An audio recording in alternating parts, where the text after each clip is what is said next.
Give me 57 more minutes. I'll be ready. Give me This man is terrible, but nonetheless, give me like 55 more minutes, and I'll be ready for the show. Give me. so we gonna give him 30 more seconds for him to be ready for the show, cause he the indie master, so he gonna have to let us know. Are the independents doing too much? I want to know, and I know you want to know. So get your popcorn, get your drink. I'm giving Casey his 30 seconds, formerly known as 57 minutes and a half, with three frames in it, and we'll be back. So be ready or be Freddy.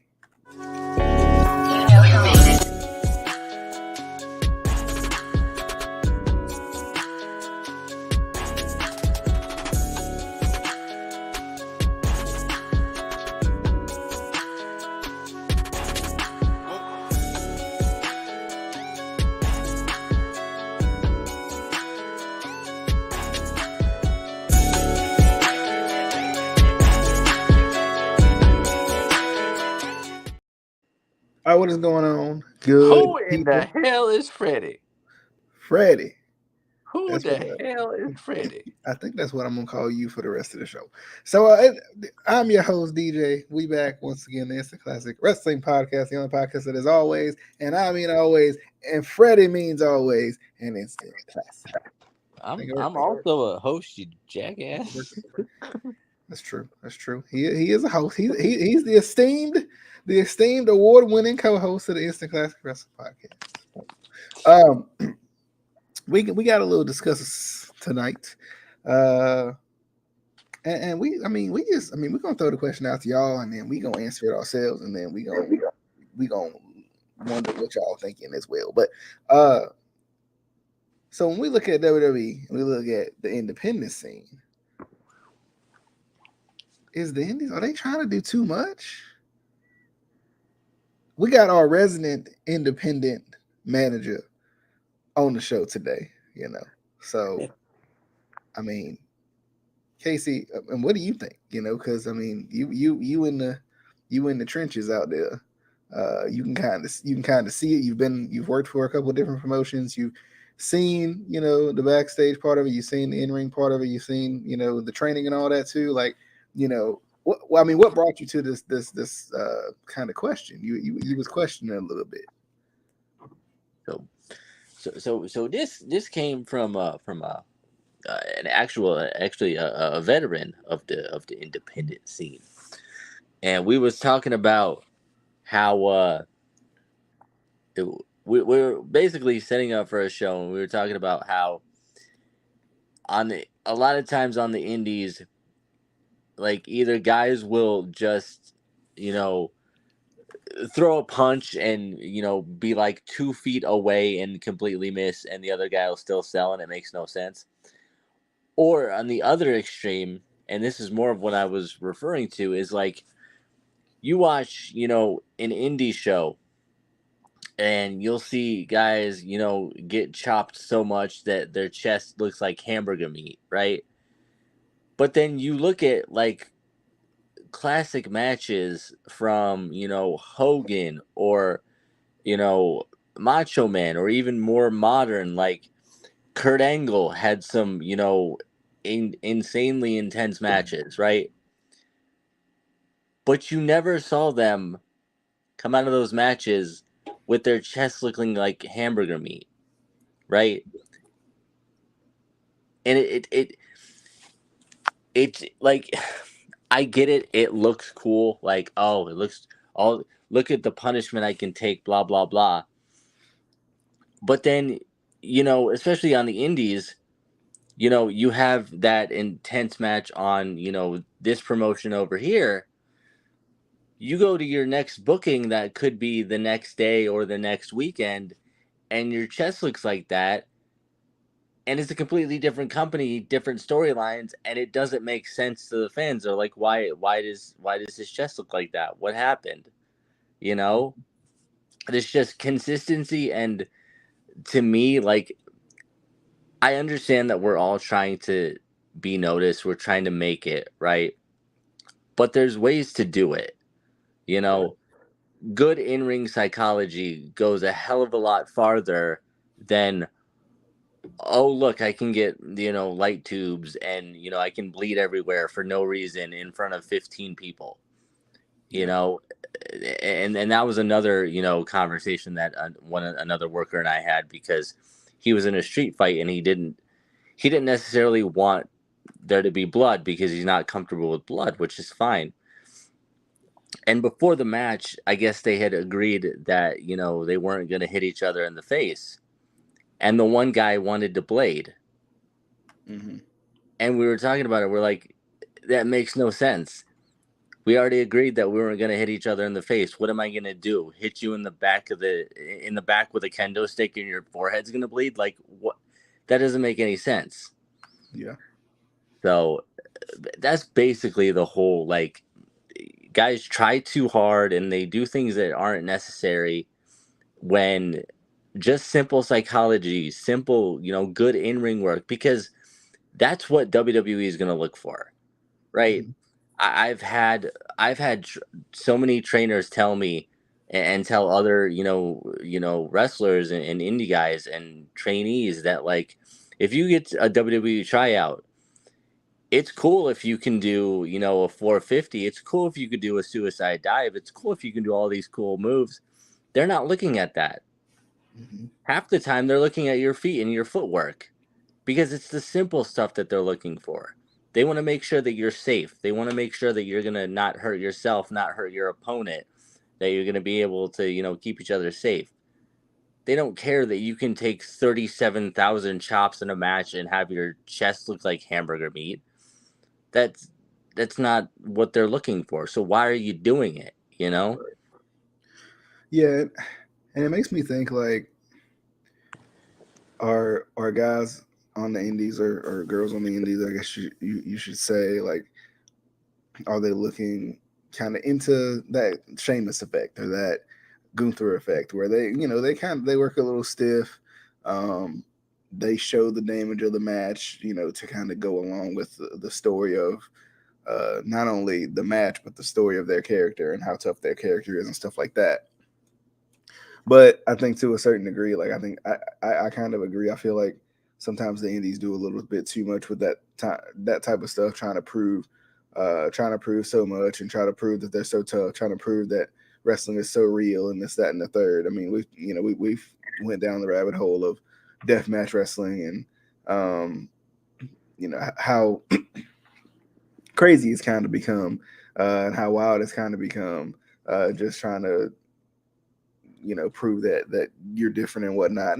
And I get the standard of that. I get the allure of that. I get why you would want to feel that much more realistic as a wrestling company, um, and different, and you want to feel like kind of the alternative and whatnot.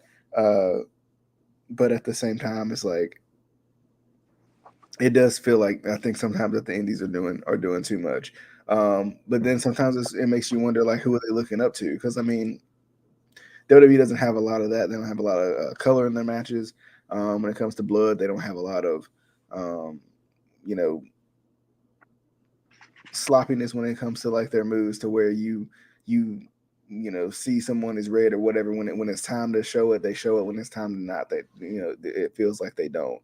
Um, but then it makes me think, like, are they looking at, like, maybe in AEW, for example, where, like, AEW, um, they utilize blood a little bit more. They utilize kind of certain things that happen in matches, injuries that happen in matches, um, like real injuries, broken. I mean, the amount of female broken noses in AEW is ridiculous to me. It feels like, but it's just, maybe that's what they're looking up to. Like, AEW is like this alternative that popped up, and they're doing well, or blah blah blah. So, like, that's what you got to do to showcase that you can at least get to that level. But I mean, I just don't. I think I just think it's one of those things where it's like, you can be different without going too far. Um, um have you Have you had any like personal experiences with this? Like, kind of doing too much, going too hard, um, trying to be too much of an alternative per se?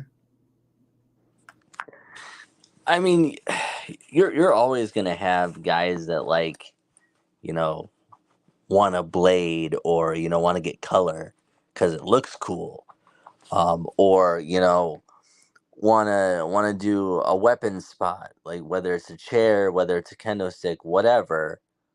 Um, and like if it's a storyline where like you have an intense feud, okay, cool. If you want to build up to that, all right. But at the same time, again, and I kind of mentioned this before, if you're at a show and there's 15 people in the crowd, what's the point? You know, like, why are you gonna go so extreme? Like, I get it, whether there's 15 people in the crowd or 1,500 people or 15,000 people, you want to give them their money's worth, right? They paid their ticket, they deserve a good show, but there's levels to it. If it's an indie show and there's like 10, 15 people, give them a good show worthy of 10, 15 people. If you're in Madison Square Garden for WrestleMania, then obviously, yeah, go all out. Give them the best show possible. But you got to know your limits, basically. Like, is this worth? Is it worth doing this? Canadian destroyer off of a ladder through tables for 15 people? Probably not. You know, um, in fact, that would be not worth it anywhere because that would be stupid. But I've seen people do it. But yeah, it's just like they don't think too much into like, okay, does this make sense? Should I be doing this for this crowd? Because you don't think about what your crowd is. Yeah. Well, it makes me think, has like, especially smaller indies, have they like lost the feel for the crowd? Because like, I mean, I think at this point everybody's doing TV tapings and all that, so it gives it that kind of national appeal, that potentially international appeal, depending on what app you may be on, what streaming device you may be on, what wherever you may be showing your show. And it makes me wonder sometimes, do they forget about kind of that home fan base? Because I mean, even when you look at WWE and AEW and uh all these companies that Impact, whatever, that pander to a camera, because it is, it's recorded and sent out, or live and sent out, or whatever, like they're still, the main course of action is the crowd, right? The main course of action, the main course of reaction, I guess is the best way to put it, is the crowd and their reaction, and the fact that you're in Toronto, New York, wherever you may be, for your shows. And for smaller shows, of course, you may have a couple of different territories per se to work around. um, I do feel like that is kind of lost in the smaller indie scene sometimes. It's like working the crowd, um, working working, getting a feel for what the crowd is, and working them a little bit too. But I think on top of that, another thing that I've noticed about smaller indies too is like, as hard as they try when it comes to like um, doing a crazy move or doing a crazy spot or whatever. Um, Sometimes it feels like they don't try as hard to be larger than life, right? When it comes to their physique, when it comes to the characters or whatever, like, they don't try that hard to be uh, an interesting and unique character. But, of course, the moves, it feels like they try a little bit harder on to try to go over the top and impress somebody. But what do you think about that?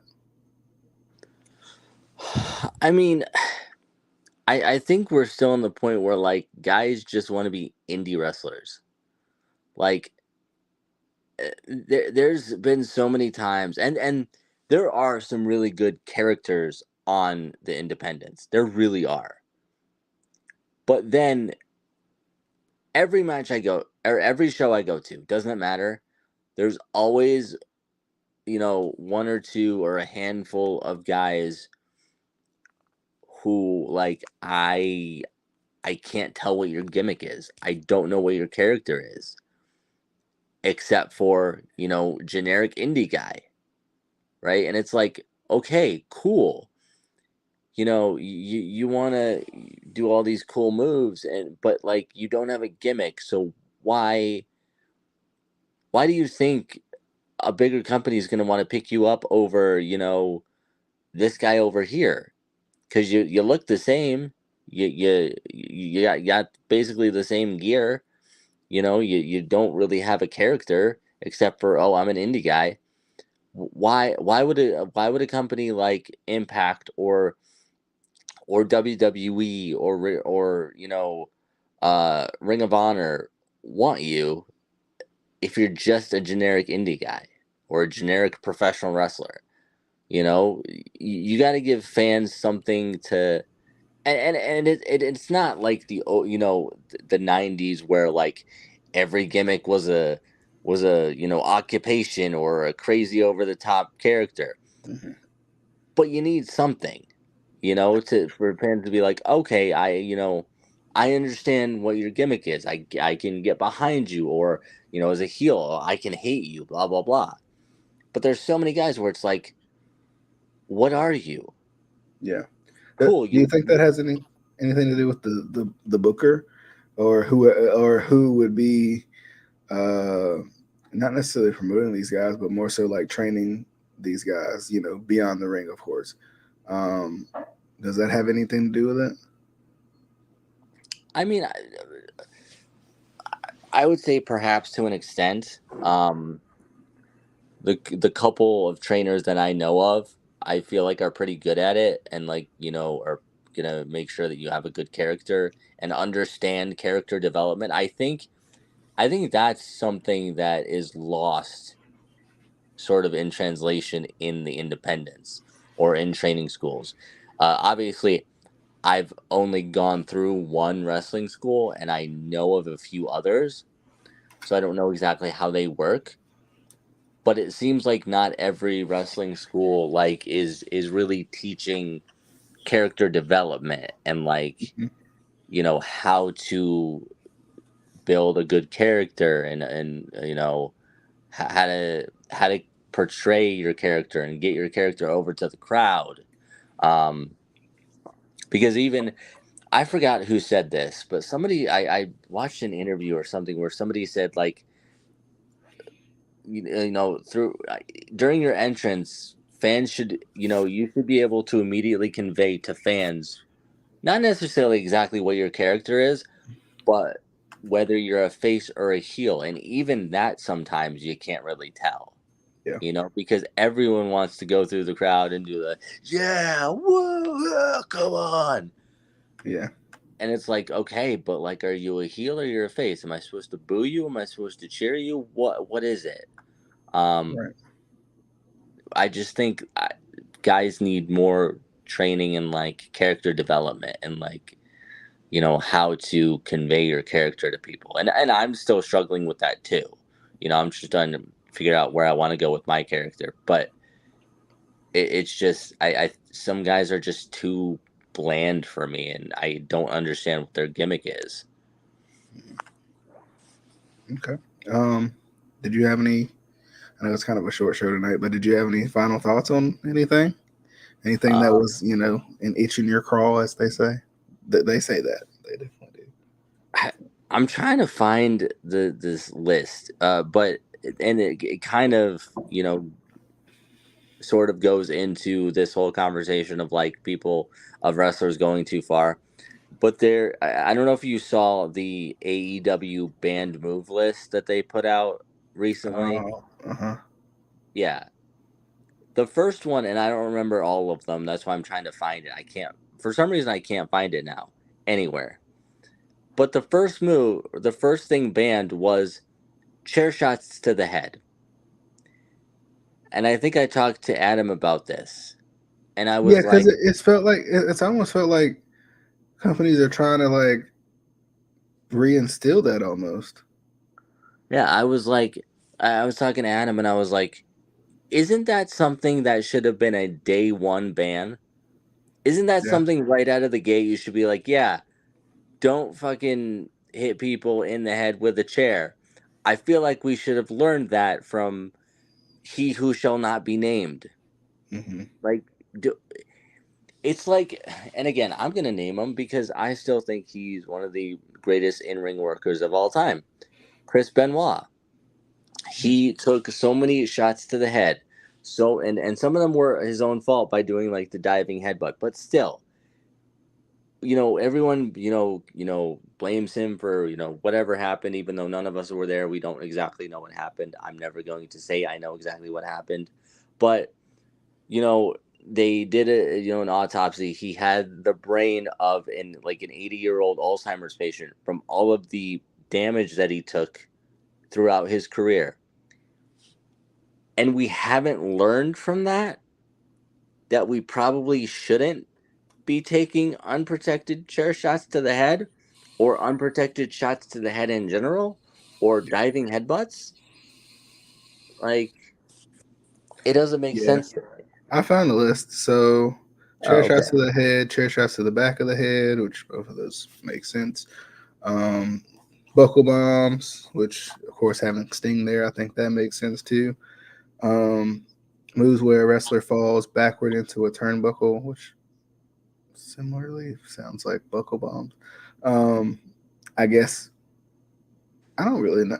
I don't necessarily understand that one because I mean technically wouldn't that be an Irish whip into the turnbuckle? Anyway, I don't know. Like, imitating concussion or seizure symptoms while selling a move. I I feel like that's a weird one because yes, I think there is an emphasis on concussions, uh, but like I mean I don't think people seize a lot like in their selling. I mean there's like a select few guys who do, uh, but I've never I've seen it be a seen it. common. I've seen it a bunch in AEW, and like Oh, okay, I think it's just something that looks stupid, yeah, and like, why are you doing that? hmm Like, I think back, and like there were a few guys who did it in like WWE. Like, if he took a was it big Diva? bump, that's exactly what I was gonna Yeah, say. If he took like a big bump, Devon would do it, but he wouldn't do it all the time. right, And there's certain guys that just do it all the time, and it's like, why? It just looks stupid. Like, yeah. why are you like having a seizure from a bump? Like, it doesn't make sense. Um, so I I'm think almost surprised, and maybe it's because they have plants in the crowd that can catch the people, but I'm almost surprised they didn't do anything like diving into the crowd or something. Because I mean, I know to a certain degree that's part of the show, but it could be a liability with the wrong, not true. wrong type of crowd, but I mean, yeah, wrong type of crowd, I guess. I mean, I guess Depending on what the move is. if you have enough plants in the crowd, like enough indie guys in the crowd that can catch them safely, maybe it's not a big deal. But Yeah. still, yeah. Wasn't there something about fans in there too, like Yeah.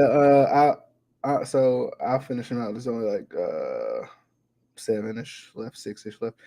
So spitting, bleeding while in the crowd, using weapons or projectiles in the crowd, throwing anything with blood onto and in the crowd, taking food and drinks from fans in the crowd, and making contact with fans in the crowd.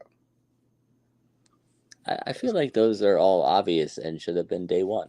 But hey, Yeah, yeah. I mean, especially like blood and spitting. I think for a heel, taking food from the crowd is fine. Now, I mean, you could always, of course, have a plant, right? Yeah. That you use for that, and I think a lot of times they do. Uh, but I think when I read this, I'm thinking, well, that sucks for like an MJF or somebody like that. Um, because if you think about this being a banned move, right, you think, suspension afterwards, you think like, some sort of repercussions to the actions, whether it's a plan or not. Um, but, one of the most interesting things you can do is take a drink from, take a sign or a food or a drink or something from the crowd, and use it, against your opponent or whatever. So that's kind of an interesting one, I think. Well, and that one I don't think, especially for like an AEW, is that big of a deal. Like, if an MJF or somebody, takes popcorn or whatever or a drink from a fan, you just see what fan it was and you reimburse them. Yeah, that's Oh what I'm no, too. you're gonna lose like $10. Oh no, Yeah, like it's not. Or if he does it, take it out of his pay or whatever. It's not like he's gonna miss it. Like, yeah, concession food at shows gets expensive, but it's not gonna be anything where it's like, oh my god, I'm gonna go broke now if you take this out of my pay after I did it. yeah, Or if the company reimburses the fan. I think that's something that you can kind of be like, okay, so if you make the rule in the company like, okay, certain guys can do this, like MJF, you know, every once in a while you can do it or whatever because that's yeah. something that he would do. Then Right. I think Yeah, definitely. But yeah, I mean, it's an interesting list of stuff, but I think kind of like you said, it's a lot of it's obvious and probably should have been day one bans to begin with. But weirdly enough, it's taken 2 years and a little bit to come up with this, or maybe it's been one of those things where it's most of them maybe have been uh, put out there, but not officially, documented or something. Don't really know, but um, anything hasn't else it you been got? like hasn't it been like 4 years? Has it? I thought it was two. Maybe I'm wrong. I feel like AEW's been out for longer than that. Let's see. Let's see. Yeah, 2019. You're right. Yeah, I so think four Dynamite was a little four bit years. later. Yeah, I think Dynamite started a little bit later. Maybe that's why I'm thinking 2 years or something closer to that. But anything else you got? I think that's it. I think. Alrighty. I mean, if Adam was here, he'd probably have a lot to say, but he don't Yeah, show up no more. he'd have to plenties. Well, that hey, how's it going? I might pop in. So, but anyway, um, as always, the Instant Classic Wrestling Podcast is on all your major podcasting platforms. So be sure to check us out, Spotify, Apple Podcast, et cetera, et cetera. But definitely hope you guys Ankle. enjoyed. If you ankle, yeah, ankle. But be sure to subscribe if you haven't already. If you're on YouTube or whatever, give us a like on Facebook if that's where you're at. Wherever you may be, just click the big old heart button. It's somewhere. It's somewhere on the screen. But definitely hope you guys enjoyed the show. We'll see you guys on the next one. This has been the Instant Classic Wrestling Podcast, another podcast that is always, and I mean always, an instant classic.